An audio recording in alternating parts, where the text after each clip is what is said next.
You're listening to the X-Zone Broadcast Network, www.xzbn.net. Radio's authority on the world of the paranormal and the science of parapsychology, celebrating 25 years of broadcasting. Broadcasting around the world and to the great beyond.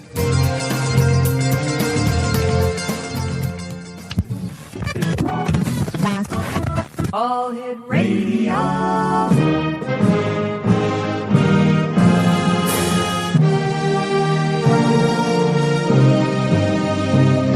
Welcome to the X-Zone, a place where fact is fiction and fiction is reality.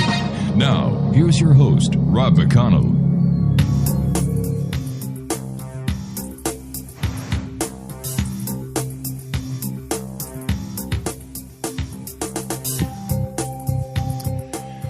And welcome back, everyone. This is the X-Zone. I am Rob McConnell. We're coming to you live from our broadcast center in Hamilton, Ontario, Canada. Worldwide toll-free, 1-800-610-7035. My email address is xzone@xzoneradiotv.com. On all social media sites, X-Zone Radio TV, and our radio website where you can listen to us, 724-365, www.xzoneradiotv.com. My guest this hour is Brad OLSEN, and his passion for writing goes far beyond his book publishing business or the online content he produces. His books have reached a wide audience across the country and around the world and have won numerous awards. His work has been reviewed in top publications, and he continues to lecture nationwide on various subjects. He has appeared on dozens of television and nationally syndicated shows over the course of 2 decades.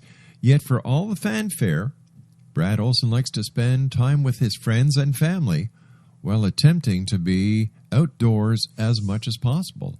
Joining me now is Brad OLSEN. And Brad, welcome back to the X-Zone. Great having you with us. Hey, Rob. It's great to be back. Thanks for having me on again. It's always a great pleasure having you on, Brad. So what have you been up to since the last time you and I talked? Well, in my role as a publisher, I'm working with Leo Lyons-Zagami on his 5-book publishing deal that we have. Yeah. And we have just launched his 2nd book. After The Last Pope, we came out with Confessions of an Illuminati, Volume 1, which is now available. And I understand you're going to be talking to Leo in a couple days, so that should be a great interview. I'm talking to him on Monday, and in fact, what we did for hour number 4, because Leo was such an interesting guy, is that we have the first interview that we did with him. It's going to be our segment number 4, so when he comes on with us Monday in the first hour, people will have a good idea on who exactly he is, because this is truly exciting topics. Yeah, he's a great guy, and his books are really fascinating. I'm very proud to be his publisher. And in the meantime, I'm working on my next book, which is called Beyond Esoteric, The Ultimate Journey. Wow. What's it going to be, what's it going to be about? Well, it's not going to come out for about 2 more years. I'm still pretty much in the research phase on it. But I'm looking at doing some chapters on transhumanism, on I call it the Uber mind, like how we can become much better through technology and also through nutrition and exercise and things like that. And also through what's going on in the world, some of the embargo on truth subjects, not only UFOs, but on other things. Have you noticed a global change when it comes to the publishing world and what people are looking for when they go to their local bookstore or online store to make a purchase? Oh, for sure. We're looking at a sea change of buying trends, and buying habits are changing all the time. Of course, we have the explosion of ebooks, which usually supplement the physical book. But a lot of authors these days are just coming out straight ahead with their ebooks, not even doing print books. What about the authors who don't go through the publishing aspect like yourself? You know, you're a professional publisher. The authors that you represent put out a professional product. that is so important. And yet you've got these, God bless them, self-publishers who just self-publish and then they wonder why their products don't sell. Well, there's a funny thing that happens when you just go straight to ebook, that when people are researching your title, especially if you're a first-time author, they find that if you don't have that book also printed as a physical copy, they just don't sell as well. So try as they might, and like you said, God bless their soul for trying. It's a very competitive market these days, and I've been very fortunate to have a wonderful distributor, independent publishers group for now 20 years since I've been in the business, and they've walked me through scaling my business up, helping me decide on new authors, and helping me with my own projects. Something that I've noticed with people who self-publish is they give their manuscripts to friends and family members who give them rave reviews. And then when they put their ebook up for sale on Amazon and it goes nowhere, they say, well, how come? Everybody loved it. Yeah, there's a lot of that. And really what you need in this business is distribution and professional editing. So having your friends and family do the work doesn't cut it. I spend thousands of dollars to pay editors and designers to work on the books that I publish just so we put out a very quality product. Do you think that we're going to see the end of brick and mortar stores in the very near future? Well, they're hurting, and I know brick and mortar bookstores, especially the independents, are also struggling right now. They're hoping the Christmas season is going to help them out. But of course, we're seeing this with all kind of retailing at the moment, and how Amazon has just basically positioned itself as the world's largest bookseller. So there will be struggles, but I don't see brick and mortar completely going away. And the good thing about bookstores is that you have the opportunity to actually pick up a physical book, read through it, look at it, browse it, and then make a buying decision at that point. The fact that Amazon is the world's biggest bookstore. How does that affect the independents, like the old mom and pop bookstores that used to be found in cities everywhere? Oh, it affects them tremendously, just as online retailing affects the big box stores across the country. I was at the Book Expo in the mid 1990s when Amazon came on the scene, and they put these big banners in the show hall that said world's largest bookseller, and boy did they make a lot of people upset. But in reality, they were, because they got the database. And that's how Jeff Bezos started Amazon. He looked for a company that he could get a complete database of all the products, and it was books, because they were all available through the ISBN program in Bowker. And that's how it started. Of course, Amazon started with books. Now they sell everything. But they've been very proactive in starting with their reader device called the Kindle, and then others imitated them. And they've been very innovative, I have to say. But, they have been accused of price gouging as well. By Amazon getting into the market of selling everything and anything, is this an asset to Amazon? Like, Amazon at one time was books, but now you can buy cameras, you can buy this, you can buy that, anything that isn't even related to books. It seems that Amazon has turned into the largest online department store. Yeah, I think they're like Walmart now, and they had been big competition to the chain bookstores like Barnes & Noble, and of course Borders went out of business a few years ago. So it's having its repercussion across the board. Are you seeing an increase in the number of people who want to become published authors through a company like yours compared to, let's say, 5-10 years ago? Oh, yeah. CCC Publishing gets at least one book inquiry a month. Wow. Usually several a month. And we just don't have the capacity to do it. Plus, the other thing is we're a very niche publisher. We just have very select topics that we want to publish that have to fit into our line, which are basically these esoteric subjects that Leo writes about, that I write about in my future esoteric and modern esoteric book. So any future title would have to complement the other books in our line. Is there any country besides the United States that is really forging ahead when it comes to the publishing of books that are getting attention from the global market? Well, that's a great question. And interestingly enough, the English market is still the biggest because we do have so many readers around the world. Of course, in North America, Canada, U.S., England, Australia, New Zealand. But a lot of people do want to read their books in English. And I was an English teacher in Japan when I started out traveling around the world. And I know that English is the language of business. And English is a very popular, vogue language for young people to learn. And they watch our movies, they listen to our music, and they try to learn the language for that reason. But as far as a second to the English language, I'd say German is very large.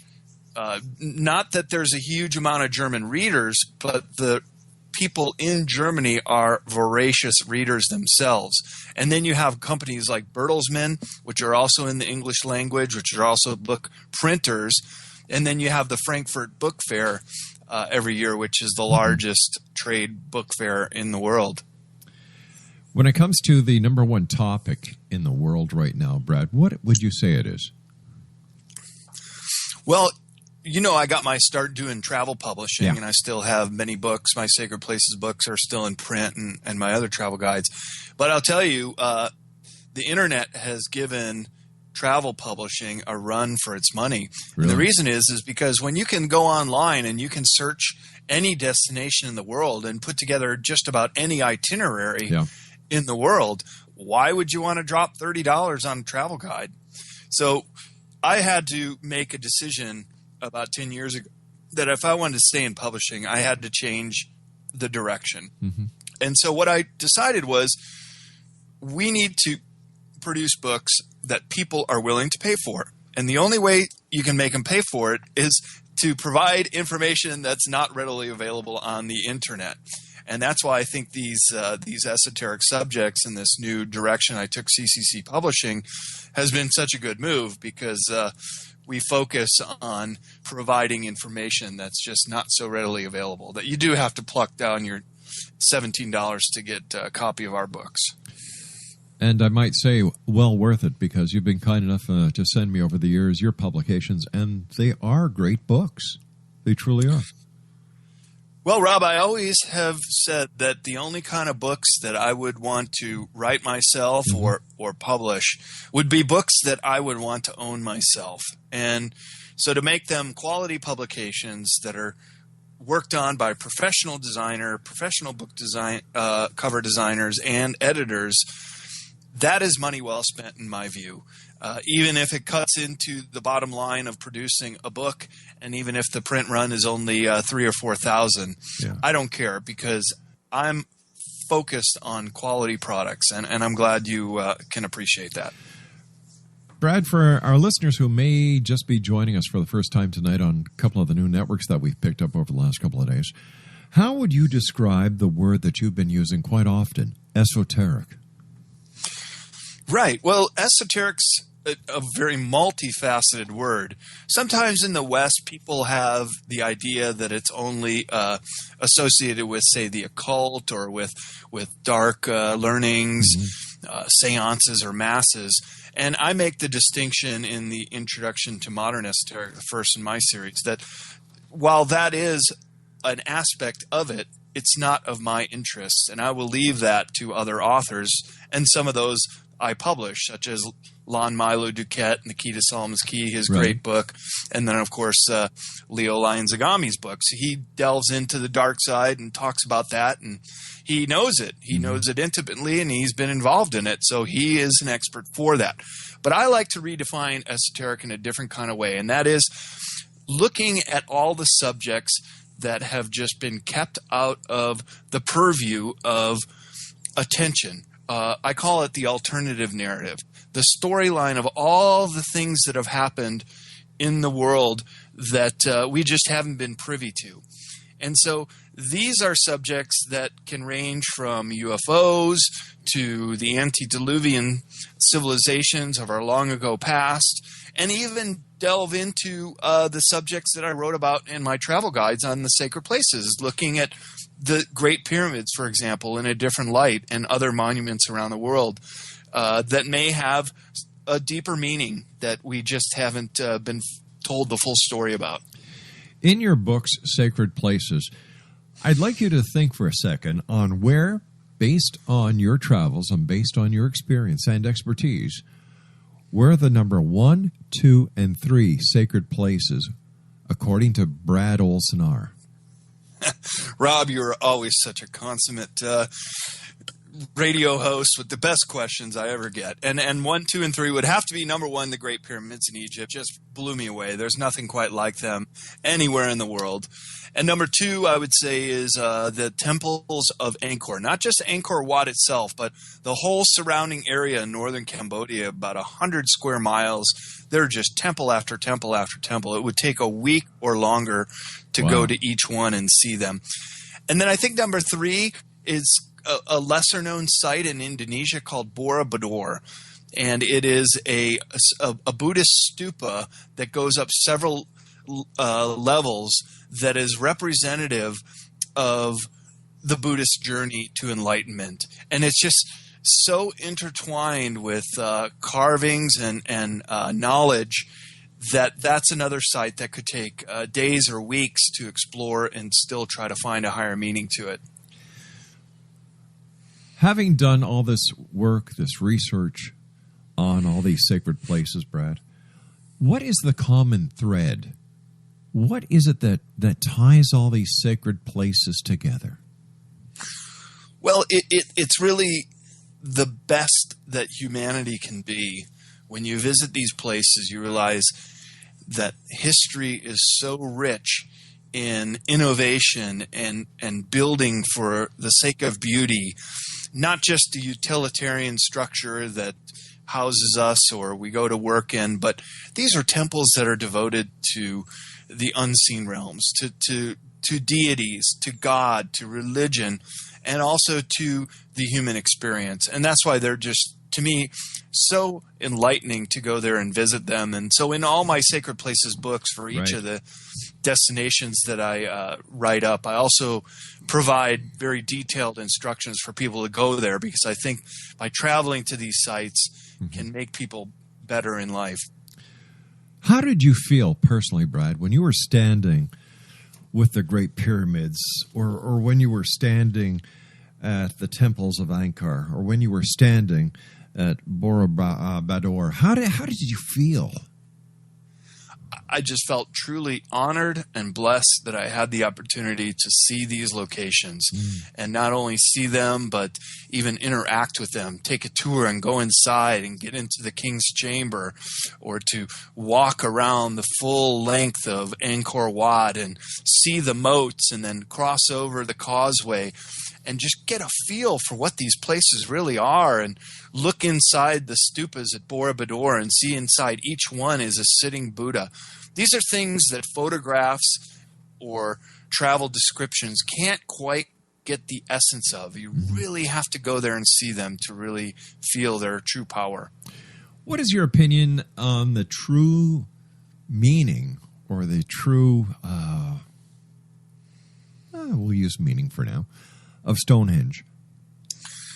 Well, Stonehenge is a great site, and that would certainly be in my top 10, because Stonehenge has been discovered to be a calendar, to be a clock, to be a way to determine the seasons, to be a way to follow the movement of celestial bodies in the sky. It's far more sophisticated than we've given it credit for until this modern age. And now we know that it was a ritual site, that there were great avenues that went all across southern England to go there that connected to other great henge sites like Avebury in South England, and some of the West Kennet Long Barrows, these great dolmen sites that also scatter the countryside around Stonehenge. Another one of the greatest sacred places in the world. So would it be safe to say that Stonehenge is actually an ancient, one of the very first ancient observatories? It's very safe to say that. In fact, that's what it was. And we know this because through the Stonehenge horseshoe shape, where the biggest triathlons are, you look out towards this great big boulder out in the field. And you have to remember, this is a treeless plain, the Salisbury Plain. So it's very flat. It's almost like this perfect geometrical plane to look out at. And here's this one boulder that's standing out there. They call it the heel stone. And sure enough, right on the morning of the summer solstice sunrise, the sun comes right up over the stone. So this is how we know that this was a archaeoastronomy site, that they were using this to determine the seasons, among many other things that it was used for.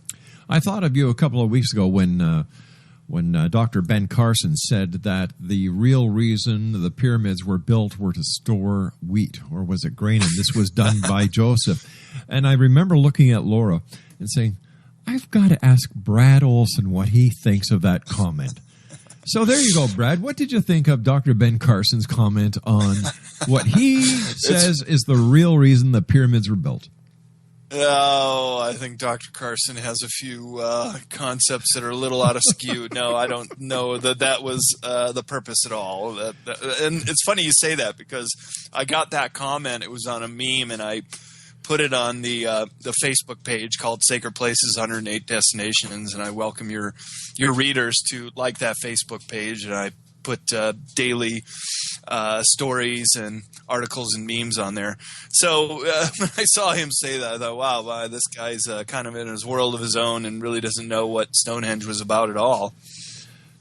You and I talked years ago, going back to 2012, about the Mayan calendar. And what has been the feedback that you've received since the world did not end on December the 21st, 2012? And because when Laura and I were in Maya, Mexico, the Mayans thought that this was just hilarious, and I remember talking to one of the professors, and he said, listen, it's just like you guys in North America. At the end of the year, you take your calendar down, you put a new one up. He said, this is basically what we're doing with ours. He said, but I'll tell you something. The guy who started this rumor about the end of the world was the best thing for our tourism industry that we've ever seen. Well, there you go, Rob. I mean, if it's good for tourism, then they could pretty much say anything they want. Yeah, we're still here, so the world didn't end. Why do you think there's such a fondness for end-time prophecies?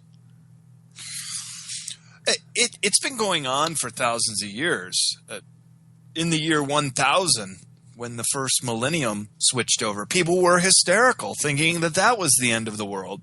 And you go back and read the Bible, and there's references to people saying that the coming of the Lord is going to signal this or that, and Armageddon. Mm-hmm. So it just seems to be part of the human psyche, I guess, to say that people are alive, or maybe when they start getting older, they think, well, maybe I'm going to be the last one alive, or when I die, everybody else is going to die because some of these things are going to come true. But of course they never do, and they never will. So, see, the way I look at it, Brad, is that these are the people who really can't face reality, and then rather to be part of a solution for the mess we have this planet in, they would just rather put their heads in the sand, put their butts in the air, hoping that somebody's going to come along from outer space and take care of the problem for them, or the world's going to end.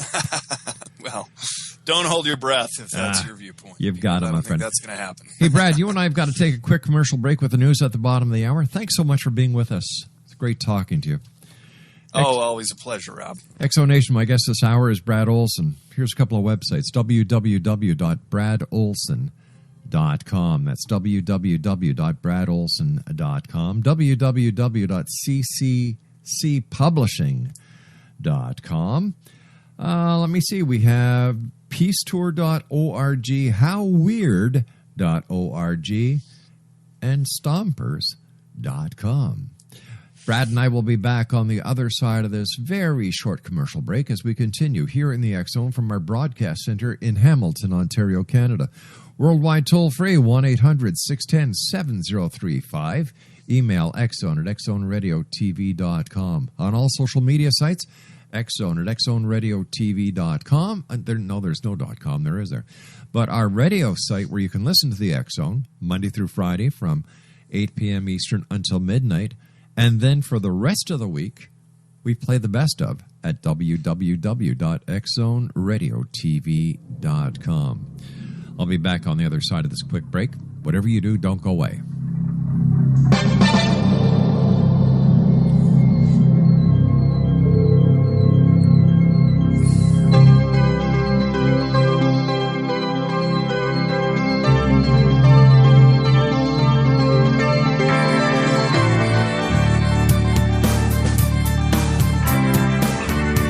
You're listening to the X-Zone Broadcast Network, www.xzbn.net. Radio's authority on the world of the paranormal and the science of parapsychology. Celebrating 25 years of broadcasting. Broadcasting around the world and to the great beyond.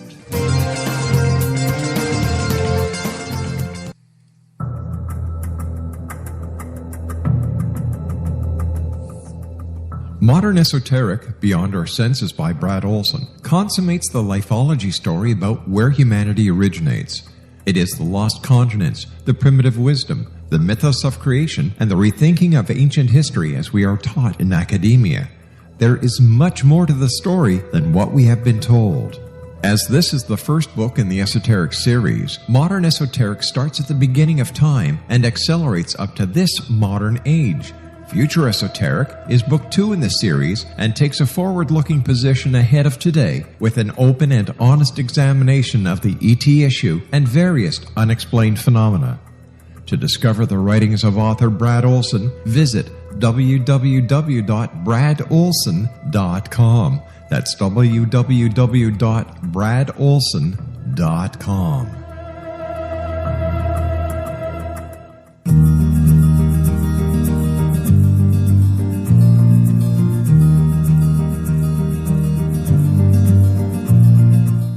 While science pursues fact, magic accesses the quantum level, bridging random facts to form truth. As long as science and magic remain separate and polarized, the truth cannot be known. I'm Wilda Wieka. Join me on the Science of Magic radio program dedicated to unification and evolution of consciousness. During each episode, I'll be speaking with experienced and respected scientists and mystics. From astrologers to astronomers, from medical doctors to shaman, the scientific method to dowsing and intuition, we will weave together information from seemingly divergent practices to promote unity and enlightenment. Join me, Wilda Wieka, and the Science of Magic right here on the X-Zone Broadcast Network. For more information, visit www.thescienceofmagic.net.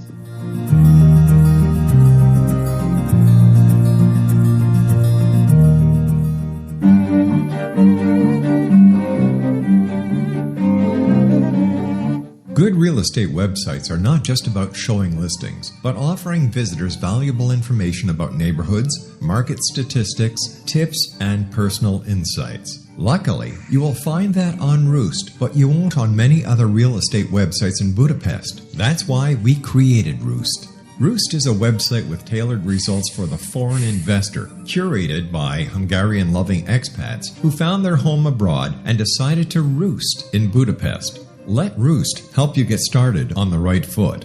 Whether you intend to live, work, play, retire, or simply invest abroad, Roost offers all types of properties in Budapest, from affordable studios to luxury homes. From neighborhood insights like where to grab a great coffee or how to buy property, our team of local experts can answer your questions and speak to the direct concerns of a foreign investor.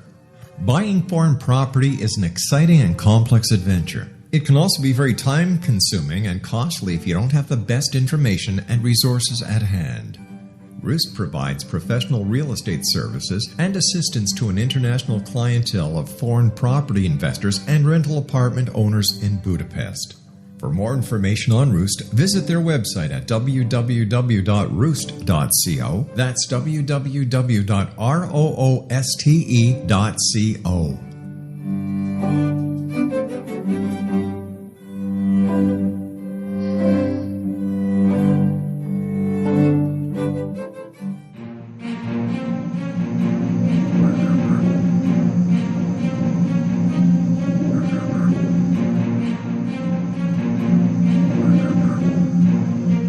Welcome back, everyone. Brad Olsen is our special guest of this hour, www.bradolsen.com and www.cccpublishing.com.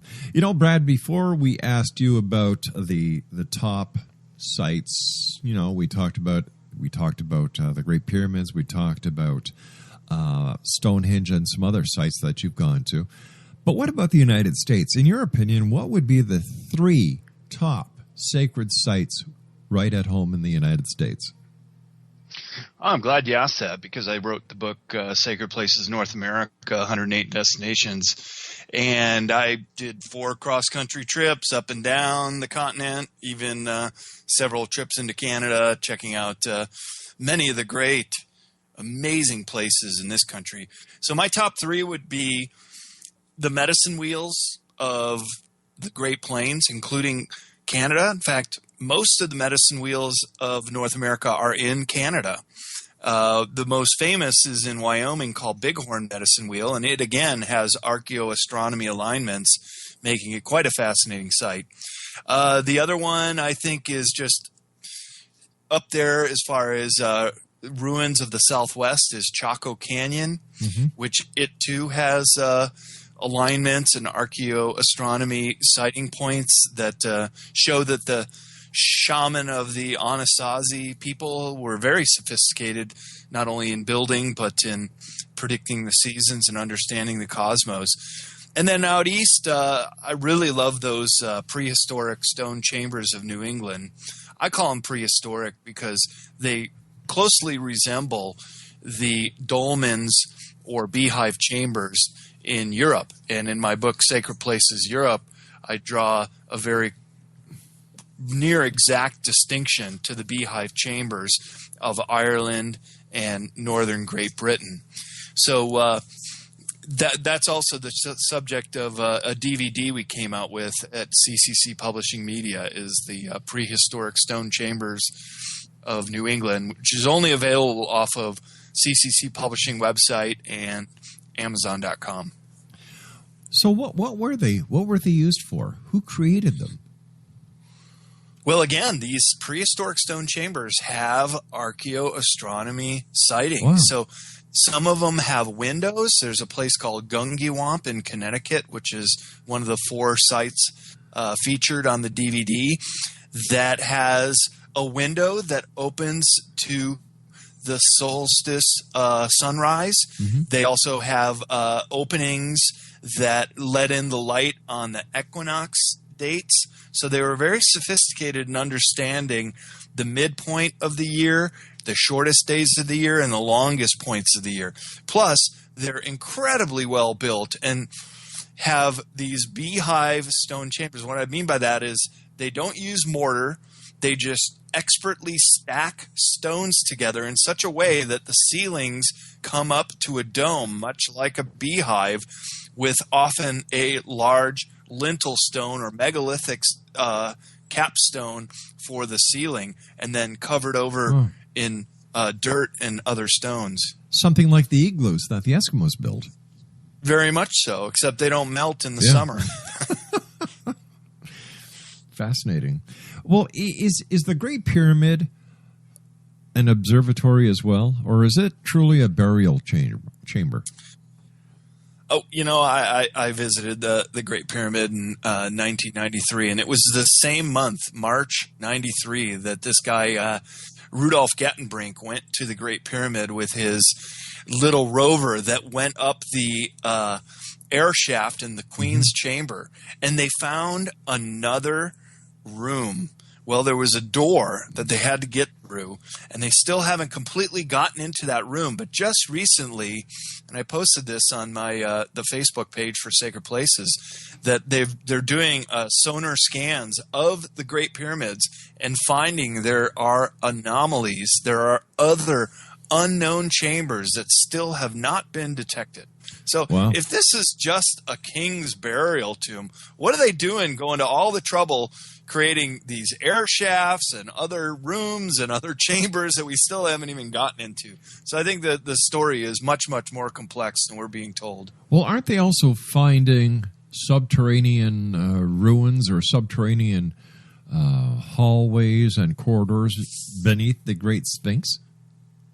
Yeah, that's right. In fact, the same month in this March 1997 timeframe, 93, they were also scanning the whole Giza Plateau. And the initial findings were it was like Swiss cheese down there. It was just pockmarked with chambers and passageways. And as soon as the news started percolating out, Zahi Hawass, the guy in charge of Egyptian antiquities, he just put the kibosh on it, kicked everybody out, took their findings, said, no, there's nothing down there. Don't look at the man behind the curtain kind of thing. Right. And that was kind of the end of it, but it's not really the end of it because people are finding other ways to access it. And there's a great video, I think it's up still on YouTube, about the bird temple on the Giza Plateau with a secret entrance that goes well deep under the plateau. And before the video became popular and they had to stop people from going there and barred it off, now you can't get through there. But he showed the way. You could go into the bird temple. You can go into this like very hidden passageway if you know where to look and crawl in. And he went in there and he just went for probably a mile or longer with a headlamp and a video camera and just kept going and going. And he never even got to the end, but he had to come back because he didn't want to get lost down there. Why do you think the Egyptian government would want to keep so much secrecy about one of their greatest tourist attractions? That's a great question. And for a long time, it's been rumored that there is a place called the Hall of Records down there. Mm-hmm. Maybe it has something to do with what they might find that might, say, redefine history or who we are on this planet and prove that indeed we do have these antediluvian origins that go way, way back to the time of Atlantis or maybe even earlier.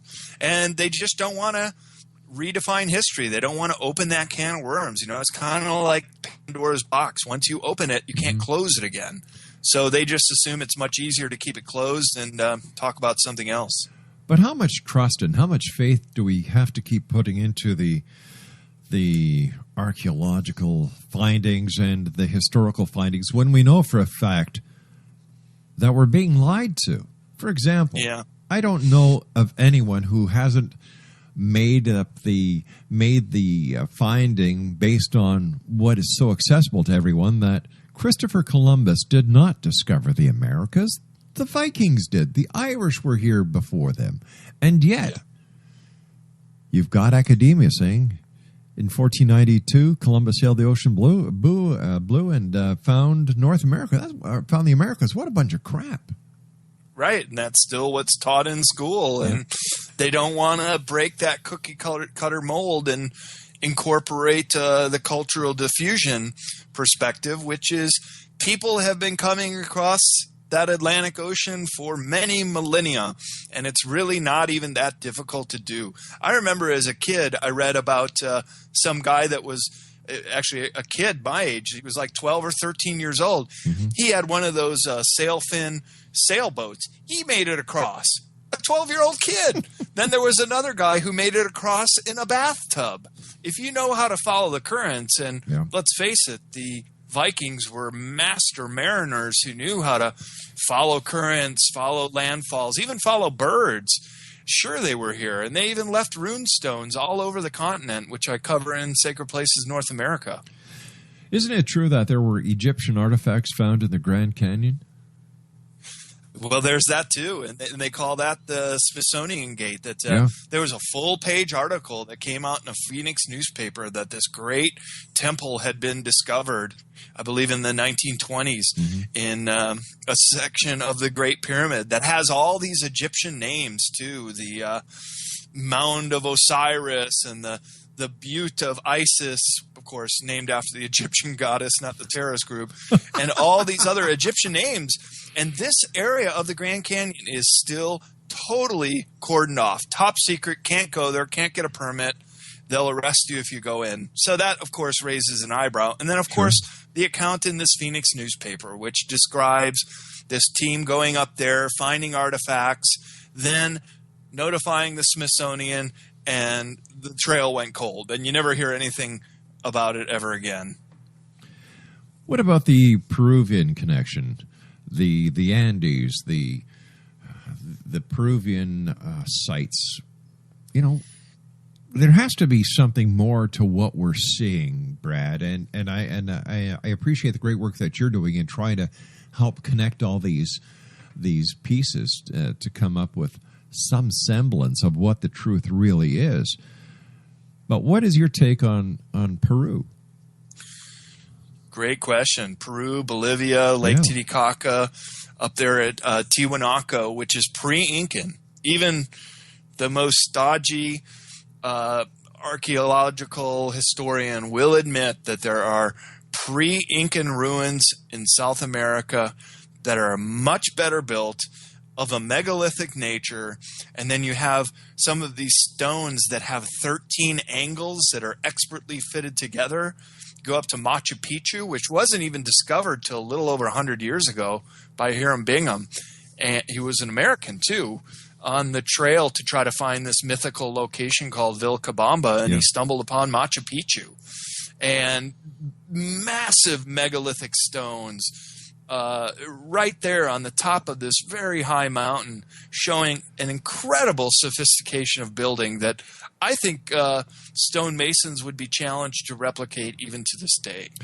Archaeologists, paleontologists, historians, and members of the scientific community are now trying to put across the idea that humanity started in Africa and worked its way north.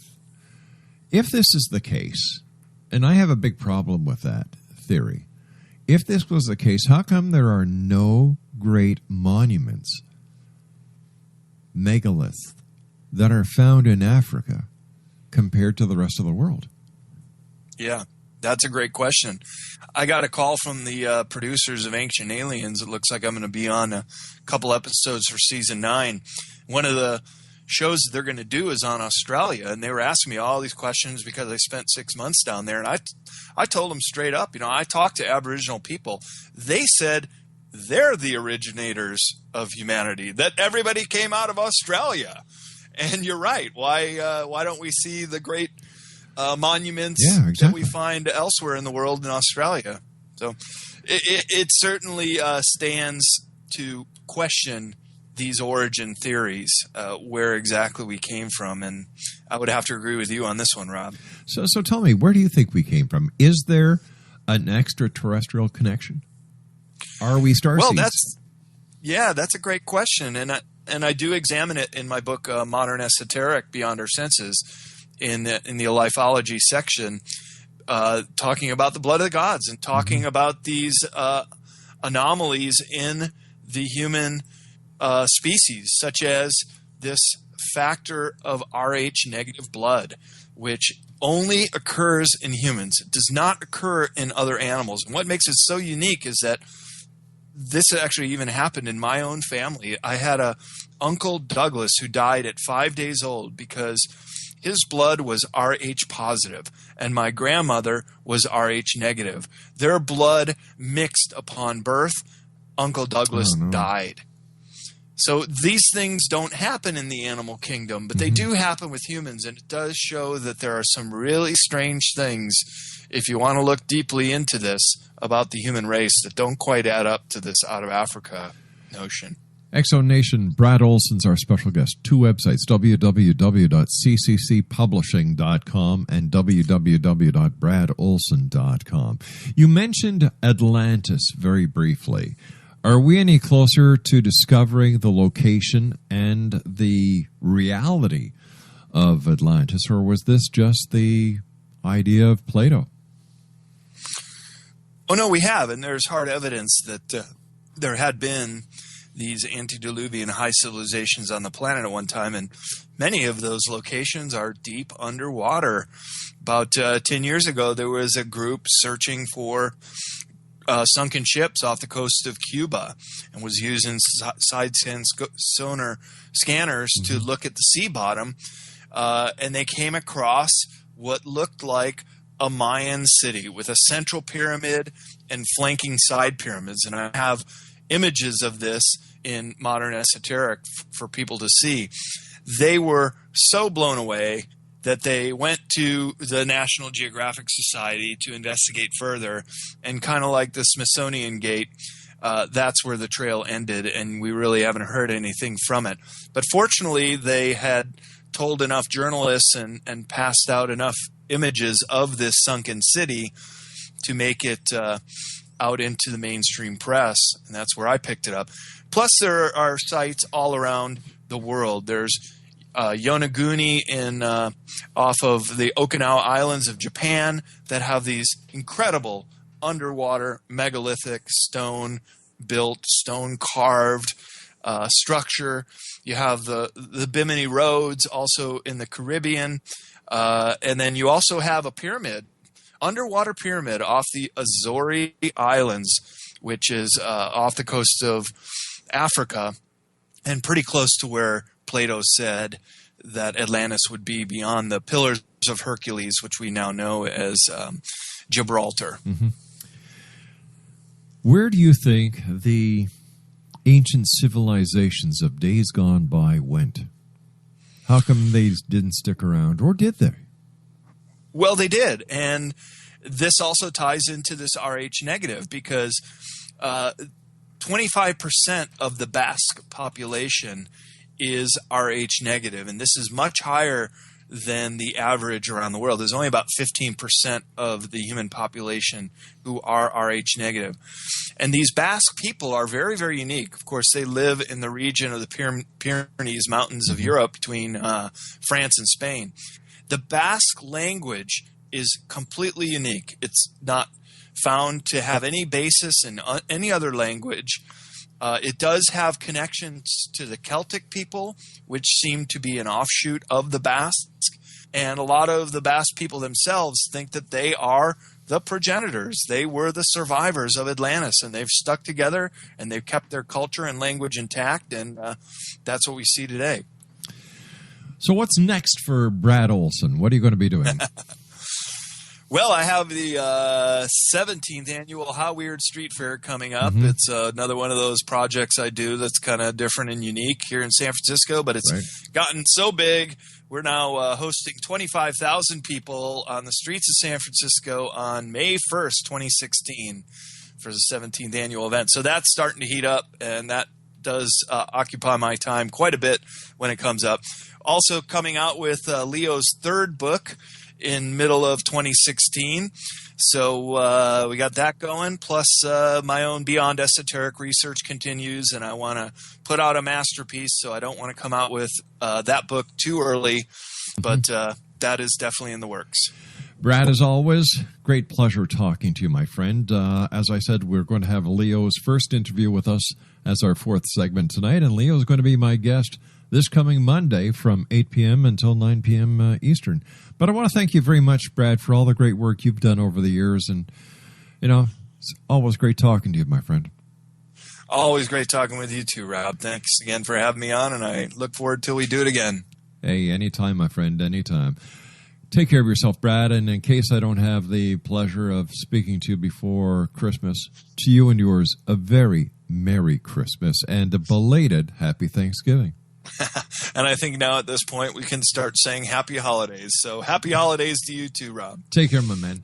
Exonation, Brad Olsen has been my guest this hour. www.bradolsen.com and www.cccpublishing.com. Now, I'll be back on the other side of this news break as we continue here in the X Zone from our broadcast center in Hamilton, Ontario, Canada.